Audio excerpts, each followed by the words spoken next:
আচ্ছা, জীবনে কখনো কোনো মৃত ব্যক্তিকে গোসল করিয়েছেন?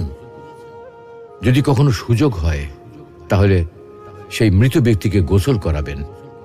তখন খুব কাছ থেকে দেখবেন মৃত মানুষের দেহটা কতটা অসহায় লাগে, মৃত্যুর পরে মানুষের দেহ কতটা ভয়ের কারণ হয়ে দাঁড়ায়।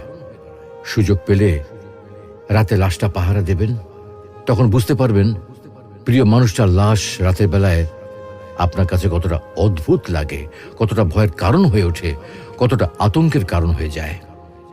সুযোগ পেলে মৃত ব্যক্তির শরীরে একটু হাত লাগিয়ে কিছুক্ষণ তার স্পর্শ নেবেন। আপনি তখন উপলব্ধির সুযোগ পাবেন এই পৃথিবীতে বিশাল প্রভাব প্রতিপত্তি মৃত্যুর পরে কতটা নির্যাতনের রূপ নেয়। সুযোগ পেলে আপনজনদের লাশ কবরে নামাবেন খুব আগ্রহ নিয়ে।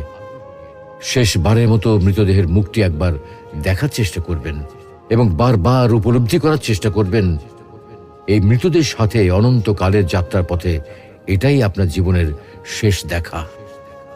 সুযোগ পেলে মাঝে মধ্যে কবরস্থানে গিয়ে নীরবে কিছুক্ষণ দাঁড়াবেন। এরপর মনে মনে চিন্তা করবেন জীবনের লাভ ক্ষতির হিসাব। এই মৃত মানুষগুলো এই পৃথিবীতে কি করে গেছেন, কাদের রেখে গেছেন।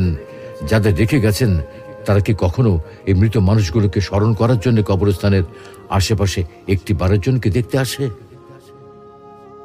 আমাদের জীবনটা বড় অদ্ভুত, বৈচিত্র্যময়। আমরা এর জন্যে ওর জন্যে, ধন সম্পদের জন্যে, ঐশ্বর্যের জন্যে, বাড়ি গাড়ি টাকা পয়সার জন্যে কত না মায়া দেখাই, আগ্রহ দেখাই, আরো চাই আমাদের।